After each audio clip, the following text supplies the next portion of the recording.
o que é exatamente essa coisa da doação em vida com reserva de usufruto que tanto se fala? Bom, doação nada mais é que um contrato onde duas ou mais pessoas elas ajustam que alguém, por mera liberalidade, de forma espontânea, vai transferir algo que lhe pertence a outra pessoa sem cobrar nada, absolutamente nada por isso. Essencialmente isso é uma doação, ok? Então, a primeira coisa que precisa ficar muito claro é que a doação só vai acontecer se ela for um ato gratuito, ok? Se uma das partes deseja cobrar dinheiro ou cobrar qualquer outro tipo de vantagem da outra parte para que a doação aconteça, aí então esquece, a gente já não está mais falando de doação.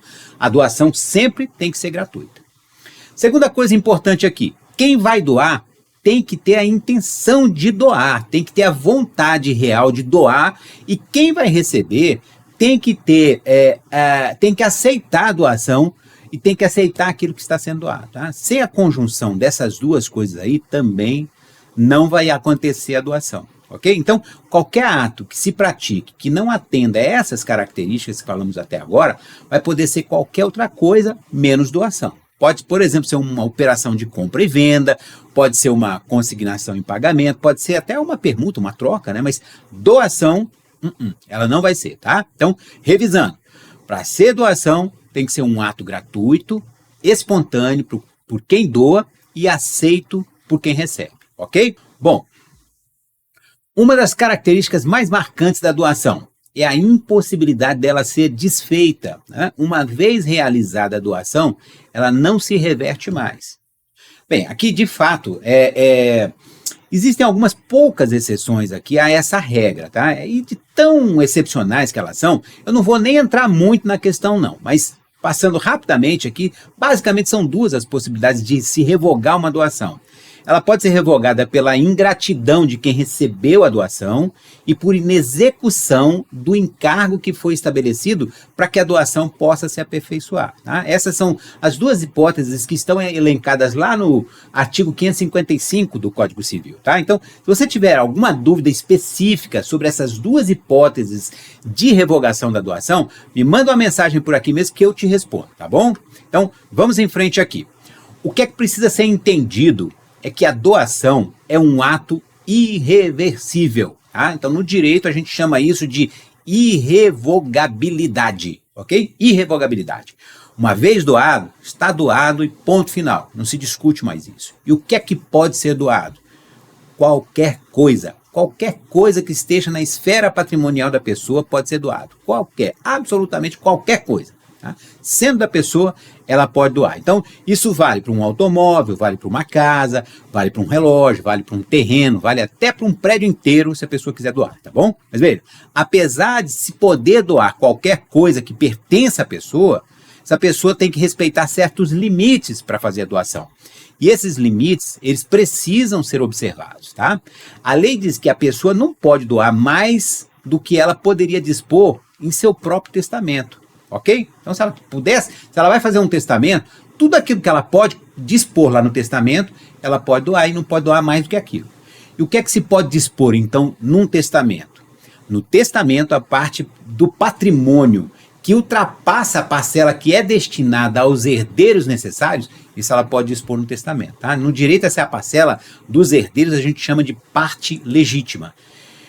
Aí você vai me perguntar, e quanto é exatamente isso? Em resumo, vai equivaler a 50% do patrimônio da pessoa, tá? Então, se a pessoa tem, por exemplo, 100 mil reais em dinheiro, ela pode doar para quem ela bem entender 50 mil reais. Ela pode doar para a esposa, pode doar para um filho, se ela tiver mais, pode doar para os pais, pode doar para um amigo, enfim, para quem ela bem entender, 50% do patrimônio é o que o direito chama de parte disponível, ok? Os outros 50 mil, esses são dos herdeiros, é a parte legítima dos herdeiros, né? Essa parte, essa pessoa não vai poder doar. E se ela doar, isso vai ser um ato nulo de pleno direito. Então, sempre deve ser observada essa questão, sempre, ok? Aí me pergunta, mas e se o doador doar 100% desses 100 mil reais aí, em partes iguais entre os seus herdeiros, isso também será anulado? Não, aí não tem por que se anular, porque a parte legítima aí nesse caso vai estar sendo respeitada, estaria tudo bem, tá? Outra questão importante aqui, o direito brasileiro, ele estabelece que se uma pessoa doar todos os seus bens de modo a ser reduzido a estado de insolvência. E aí, peraí, Sérgio, peraí. O que é isso, estado de insolvência, né? Bom, estado de insolvência é o equivalente à falência de uma empresa, ok? É a derrocada financeira da pessoa física. Quando ela já não consegue mais honrar com seus compromissos, com as dívidas que ela contraiu, com os compromissos financeiros que ela tem, então essa pessoa, ela entrou em estado de insolvência, ok? Então, se uma pessoa doa todos os seus bens e recai em estado de insolvência, essa doação, ela pode ser considerada ineficaz. Tá? Isso não quer dizer que a pessoa não possa doar tudo que ela tem.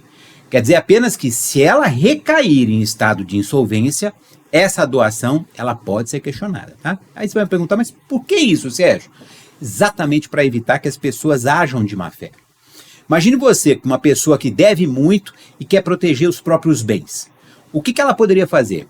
Ela doaria tudo o que tem e aí ela diria para os seus credores: olha, sinto muito, eu não tenho condições nenhuma de pagar essas minhas dívidas, não tenho mais recursos, não tenho mais bens. Pois é para essas situações aí que a lei definiu que se a pessoa doar tudo e recair em estado de insolvência, essa doação é considerada ineficaz e pode ser questionada em benefício dos credores, tá bom? É para evitar fraudes. Então, veja que aqui já apareceu aí uma excelente razão e para lá de suficiente para que quando você pensar em doação, antes você deve fazer o quê? Um minucioso planejamento financeiro, minucioso planejamento patrimonial para não incorrer em nulidades futuras, para não caracterizar uma fraude, por exemplo, tá? Então, no caso específico de bens imóveis, a doação ela ainda tem que ser feita como? Através de escritura pública em cartório, deve ser registrada no cartório de registro de imóveis para que produza efeitos perante terceiros. Então não adianta você fazer uma doação num documento formal ali com o seu filho, guardar aquilo na gaveta, isso não tem valor nenhum, tá? Então sempre tenha esse cuidado quando você pensar em fazer doação de bens imóveis, tá? Especialmente porque na doação de bens imóveis vai o quê? Vai incidir exatamente o mesmo imposto que iria incidir no caso do seu inventário. Então, o tributo é rigorosamente o mesmo, tá? Alguns estados nomeiam esse tributo aí de ITCD, outros vão chamar de ITCMD, enfim, isso não importa, mas é o mesmo imposto que se cobra lá no inventário, é o que se paga no momento de uma doação de imóvel, tá? Bom, e o que é essa tal reserva de usufruto que tanto se fala quando entra nesse assunto de doação de bens aí? Eu vou tentar fazer aqui uma rápida analogia entre um imóvel e uma árvore, tá? Uma árvore frutífera, tá? O imóvel vai ser a árvore, ok? Então, o imóvel é a árvore e essa árvore lhe pertence. Você é o dono dessa árvore, ok? Então, você pode doar essa árvore aí para quem você quiser, mas pode estabelecer, por exemplo, que enquanto você estiver vivo, todos os frutos que essa árvore der, eles vão ser seus, não vão ser de mais ninguém. Então, você tanto vai poder comer esses frutos durante a vida, você vai poder doar esses frutos para quem você quiser, os frutos, você vai poder vender esses frutos, você vai poder replantar esses frutos, ok? Você vai usar como você quiser. Pronto. Tá aí a definição mais clara do que é usufruto, né? É o direito de poder usar e poder dispor dos frutos, mas não da árvore, tá? Porque a árvore, você já doou, você já não te pertence mais. Então, quando se faz uma doação com reserva de usufruto, a pessoa que doa deixa de ser dona do bem que doou, mas mantém para si o direito de usar e de gozar dos frutos que a coisa dá, ok? Daquela coisa doada. Mas, e a pessoa que recebeu a doação, ela vai poder se desfazer da coisa que doou? Aí é que começam os ruídos da doação por si, né? Se você faz uma doação, ainda que com reserva de usufruto, a pessoa que recebeu a doação, ela pode vender a coisa doada, né? Ela só vai precisar deixar claro para o comprador que existe lá uma reserva de usufruto pré-estabelecida em favor de alguém, né? E se o comprador aceitar essa condição, tudo bem, ele vai vender aquilo que no direito a gente chama de nua propriedade, né? Que é a coisa em si, o direito da propriedade em si. E aí exclui, nesse caso aí, o usufruto. Mas, e para quem doou, mesmo tendo sido protegido aí o direito ao usufruto, vai mudar alguma coisa? Olha, pode não mudar nada, mas pode mudar tudo E mesmo o direito ao usufruto que está assegurado pode acabar sendo comprometido numa hipótese dessa, né? Imagine você que essa doação que você fez foi para um filho, né? Então, enquanto ali o bem está na propriedade do seu filho, de algum modo a gente tem que admitir que você vai conseguir seguir de olho nas coisas e vai controlando o seu exercício do seu direito ao usufruto, né? Agora, e se o seu filho vende essa propriedade aí para uma pessoa que você não tem intimidade? Será que você vai conseguir manter o exercício sereno, manso aí do direito ao usufruto que está lá vinculado na doação? Pode ser que sim, é verdade, mas também pode ser que não. Né? Percebe que se você não fizer as coisas da maneira correta, você poderá estar criando aí um grande problema onde talvez ele nunca tivesse que existir na sua vida? Por isso que quando se fala em doação com reserva de usufruto, não se está diante aí de uma solução mágica de planejamento patrimonial, não. Né? Sem plano adequado, uma doação ela pode se revelar uma verdadeira tragédia patrimonial. Olha só mais uma questão muito importante mesmo, né? Quando a pessoa faz uma doação de um bem imóvel para os filhos, pensando em livrar a família ali dos altos encargos de um inventário, tudo pode dar certo e a família viver muito bem com esse fato da vida, né? Mas uma coisa que a gente não tem controle é o tempo da vida. Né? Imagine se por qualquer razão, por qualquer motivo, essa pessoa aí precise vender esse imóvel para cuidar de uma contingência séria de saúde que alguém da família foi acometido. Né? É um exemplo, claro. Sabe o que vai acontecer? Essa pessoa ela vai precisar pegar uma anuência dos filhos, dos genros, das noras. Para quê? Para poder prosseguir com essa venda, né? Se um deles, qualquer um deles, tá? Um filho, um genro, uma nora, se ele se negar a dar a anuência, essa venda aí pode ficar comprometida, ela pode não mais acontecer.